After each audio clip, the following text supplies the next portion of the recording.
Ini film apa ya, Kak? Oh, ini kita film 18 plus, Dek. Aman dong, Dek. Ini kan kita kan legal. Kita ini berbadan hukum loh, kata dia kan. Tiba-tiba saya suruh ganti baju. Dan ternyata ada dari tangan lain.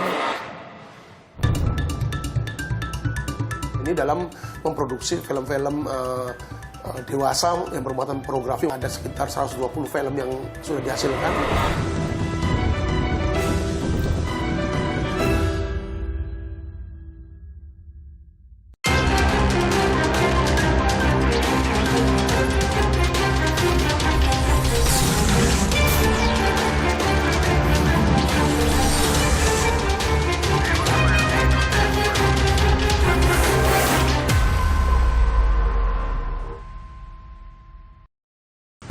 Ini Pak RT ya. Selamat Pak RT. Ya. Sini Pak RT, duduk Pak RT. Lagi ya. Inilah momen penggerbekan sebuah rumah di Pasar Minggu, Jakarta Selatan pada Juli lalu yang digunakan rumah produksi kelas bintang untuk memproduksi film-film porno. Selain di sini, polisi juga menggerebek 2 lokasi lainnya di Serengseng Sawah, Jakarta Selatan. Sejumlah barang bukti berupa peralatan syuting dan 3 flash disk berisi 120 film porno disita polisi. Polisi telah menetapkan 5 orang tersangka, salah satunya IR, tersangka utama sekaligus pemilik rumah produksi kelas bintang. Di internet, lokasi perusahaan kelas bintang berada di Serengseng Sawah, Jakarta Selatan. Kami akan menelusuri lokasi perusahaan yang memproduksi film bermuatan pornografi tersebut. Alamat kantor rumah produksi kelas bintang yang didapat di internet mengarahkan kami pada sebuah ruko 2 lantai di kawasan Serengseng Sawah, Jakarta Selatan. Lokasi ini kini telah berganti menjadi tempat usaha konveksi. Bahwa tempat ini sempat dijadikan tempat produksi film yang berbau pornografi sebelumnya gitu kan, Kang? Ya, saya kurang tahu. Kurang tahu ya? Kurang tahu juga. Kebetulan nanti ada kontrakan kosong, punya bos, ada bosnya gitu kan. Ada bosnya juga ya? Bosnya ada di sini? Enggak, belum datang. Oh, belum datang ya? Oke, tapi yang pasti pas ke sini kondisi ruko ini kosong ya? Kosong, ya kosong. Oke. Tak jauh dari ruko, kami bertemu Hendro, pedagang bakso yang sudah 30 tahun berjualan di sini. Hendro mengaku beberapa bulan lalu kerap menyaksikan proses syuting film di area ruko ini. Yang Bapak tahu kegiatannya apa aja di sini, Pak? Nggak saya tahu ya itu yang syuting. Sabtu Minggu namanya Mas, syuting. Syutingnya Pak di dalam ruko atau pernah di luar ruko juga mereka syutingnya itu, Pak? Sini masnya sini, ntar ke sini balik. Sini syuting sini, ntar balik lagi ke sono. Ke atas. Bapak pernah masuk ke atas ke dalamnya? Jarang sama saya. Jarang. Paling di sini, di luar sini. Penampilan atau pakaian si perempuan? Pakaian segini ya. Segini gimana maksudnya? Iya. Dia kelihatan tuh. Perut? Perutnya kelihatan? Iya. Berikutnya kami menuju lokasi lainnya yang juga digerebek polisi, berjarak sekitar 200 meter. Di ruko 2 lantai ini, para kru rumah produksi kelas bintang pernah melakukan syuting. Kini, ruko ini tak berpenghuni. Orang awam akan mengira bangunan di sana hanyalah sebuah ruko semata. Lokasinya berada di pinggir jalan raya yang ramai oleh aktivitas masyarakat. Namun ternyata, ruko tersebut pernah dijadikan sebagai salah satu tempat produksi film porno yang disutradarai oleh tersangka I. Kami menemui ketua RT setempat, Sutarno.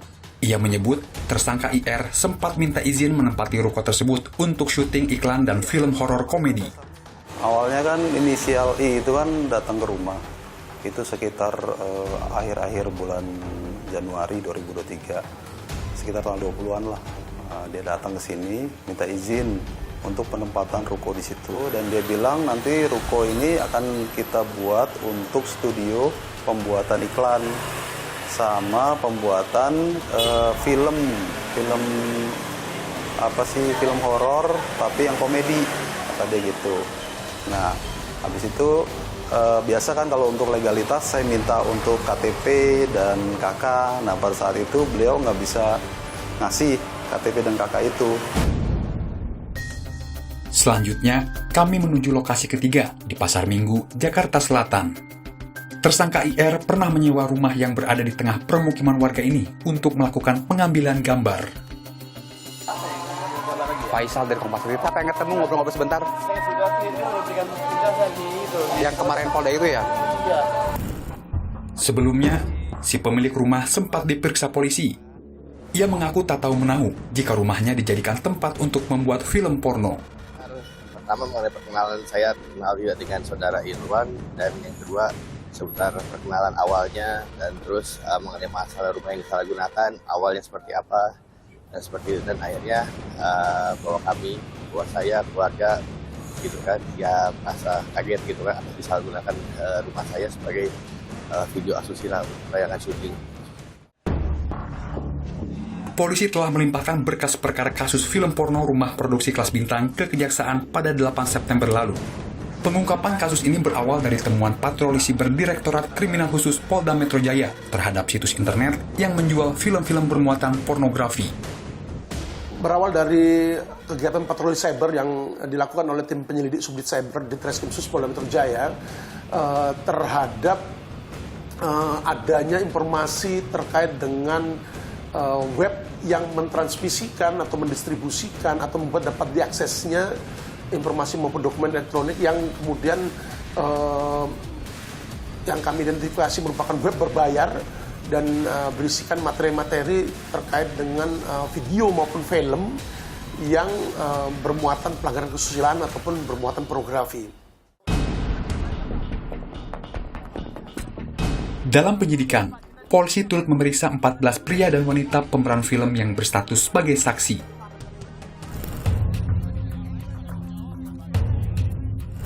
Sejak mencuatnya kasus film porno yang diproduksi kelas bintang membuat sejumlah pemerannya menjadi sorotan publik.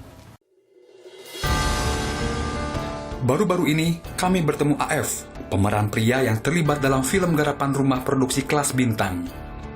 AF yang kerap bermain di serial FTV mengaku ditawari tersangka IR untuk bermain film pada Januari lalu. Namun, IR tidak terus terang tentang film yang akan diperankannya. Gue tuh dapat callingan, itu film dan setahu gue tuh yang tayang di TV nasional gitu kan. Tapi dia tidak ada bilang kontes ini film dewasa ya, tidak ada. Di awal tuh nggak ada ya? Nggak ada sama sekali, di callingan juga nggak ada. Pas gue ketemu sama dia juga, dia cerita tentang film dewasa juga enggak. AF terlibat di 3 judul film produksi kelas bintang. Ia mendapat honor 500.000 per hari. Sedangkan pemeran wanita dibayar lebih tinggi, antara 1 juta hingga 2 juta per hari. AF mengklaim bayaran yang diterimanya tak sesuai kesepakatan. Di Keramat Tunggak itu saya mainkan 3 hari, gitu. Tapi giliran dibayar, saya dibayar itu 2 hari. Dan 1 hari dibilang, lu kan adegannya drama. Jadi udah, dibayar 2 hari. Ada 1 film lagi, digituin juga. Dibayar 2 hari juga, padahal itu 3 hari. Sementara itu, salah satu pemeran wanita yang juga model asal Bandung, Feve, mengaku terkejut saat proses syuting ia diminta melakukan adegan intim. Tiba-tiba saya suruh ganti baju dan ternyata ada dari tangan lain gitu loh. Baru saya ngomong, oh ini nggak apa-apa, ini aman. Dia bilang, ini udah legal Phil, sudah berbadan hukum, nggak perlu takut. Dia bilang begitu.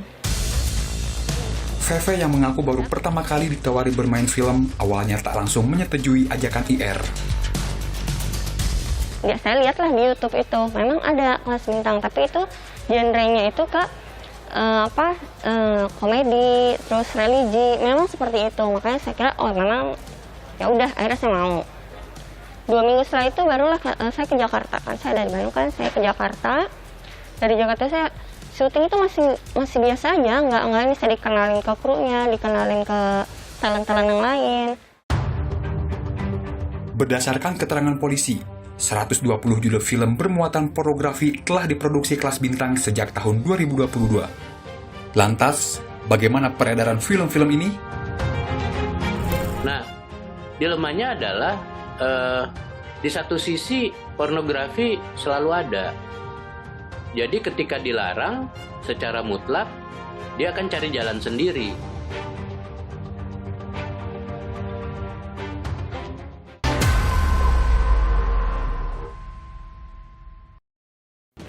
Setidaknya sudah setahun mereka beroperasi, ada sekitar 120 film yang sudah dihasilkan, dan dari hasil penyelidikan dan penyidikan yang kita lakukan, setidaknya lebih kurang 500 juta rupiah telah didapatkan keuntungannya oleh tersangka I dalam produksi film dimaksud.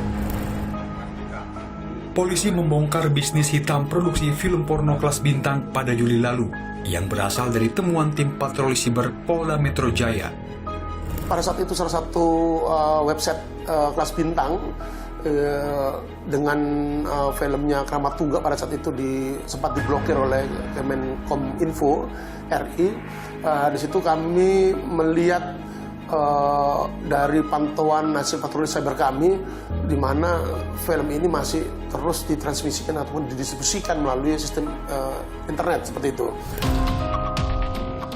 Jauh sebelum polisi mengungkap kasus ini, film produksi kelas bintang berjudul Kramat Tunggal telah menjadi sorotan publik pada April lalu, lantaran diperankan oleh Siskae, seorang selebgram mantan terpidana tindak asusila. Film-film bermuatan pornografi garapan kelas bintang didistribusikan melalui internet. Temuan polisi, selain website kelas bintang, 2 situs streaming film digunakan tersangka IR untuk mendistribusikan film-film buatannya. Film-film tersebut bisa diakses dengan membayar antara 50 hingga 500 ribu rupiah. Kini, situs-situs tersebut tak dapat diakses. Namun demikian, kami juga menemukan 2 situs streaming film lainnya yang juga memajang film-film pornografi produksi kelas bintang. Keduanya masih bisa diakses hingga kini. Bahkan, pada salah satu situs, film-film tersebut bisa diakses secara gratis. Pengamat film Hikmat Darmawan menilai, produksi film porno oleh rumah produksi terbilang fenomena baru di Indonesia. Namun demikian, istilah rumah produksi atau PH digunakan sebagai kedok untuk mengeruk keuntungan dengan membuat film porno. Tapi jangan-jangan sebenarnya PH itu lebih kepada cover. Jadi itu PH itu kayak cover aja mungkin. Dia memang PH, tetapi apakah izin usahanya betul-betul kayak gitu? Jadi saya kok agak sukar ya menyebutnya ini sebagai industri, lebih pada ada bisnis-bisnis rumahan dan lepasan. Secara nilai dan secara hukum positif kita tidak menoleransi produksi maupun konsumsi pornografi kan. Nah, dilemanya adalah di satu sisi pornografi selalu ada. Jadi ketika dilarang secara mutlak, dia akan cari jalan sendiri. Karena tentu saja dia harus sembunyi-sembunyi dan kecil-kecil saja bergerilya gitu ya. Produksi film porno dan mendistribusikannya melalui internet bisa dijerat Undang-Undang ITE dan Undang-Undang Pornografi. Ancaman hukumannya antara 6 bulan sampai 12 tahun penjara. Siapa yang bisa dikenakan? Semuanya, jadi dari level atas, yaitu atas itu maksud saya yang membuat itu ya, misalnya dari mulai pendananya, eksekutif produsernya, sutradaranya, dan juga supporting staff-nya bisa kena di dalam 2 undang-undang itu. Ada dalam undang-undang pornografi dan undang-undang ITE. Undang-undang ITE bilang dia menyediakan konten yang melanggar kesusilaan, atau di pornografi dia menjadi objek dari konten pornografi. Itu dua-duanya bisa. Penyidikan kasus produksi film porno kelas bintang masih bergulir. Bagaimana nasib para pemerannya? Kak, ini film apa ya, Kak? Oh, ini kita film 18 plus, Dek. Aman dong, Dek. Ini kan kita kan legal. Kita ini berbadan hukum loh, kata dia kan.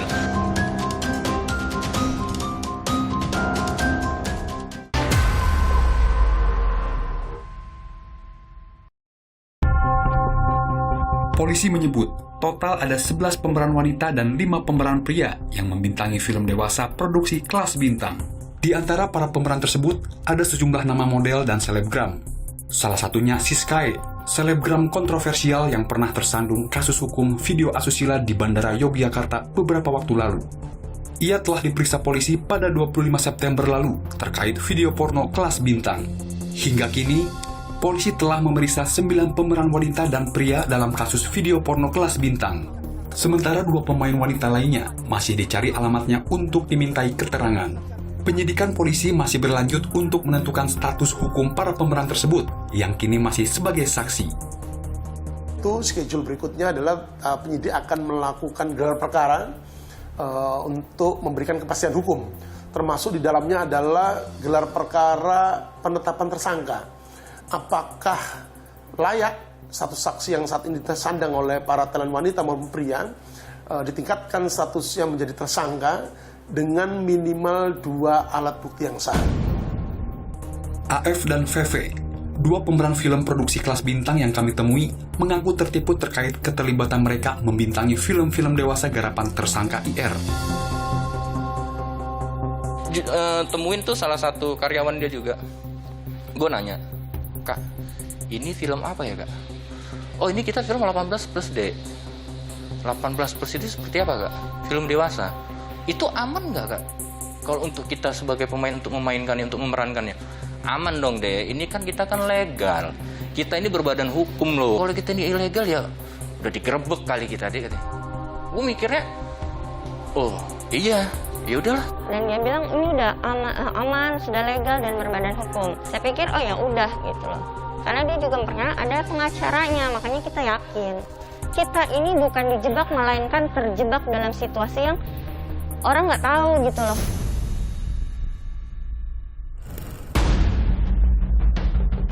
Aristo Pangaribuan, pakar hukum pidana UI menilai para artis kelas bintang bisa dijerat hukum karena kesediaan mereka menjadi objek. Dalam undang-undang pornografi itu jelas kalau untuk pasal yang mengenai dia bersedia menjadi objek, itu kalau dia tidak tahu dan dilakukan dengan tidak sengaja, dia tidak bisa terjerat. Jadi harus ada intensi. Pertama, nggak ada hubungannya kalau itu sudah berbadan hukum atau enggak. Badan hukum itu kan hanya status. Tapi kan yang harus dilihat itu memang kontennya.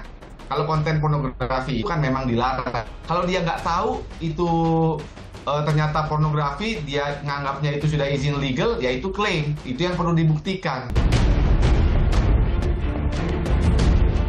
Kasus-kasus terkait produksi konten pornografi muncul silih berganti. Sebelumnya, publik dihebohkan dengan kasus kebaya merah, sepasang kekasih yang membuat video cabul dan menjualnya melalui media sosial dan media perpesanan. Keduanya, bersama 1 orang lainnya, kini mendekam dalam penjara.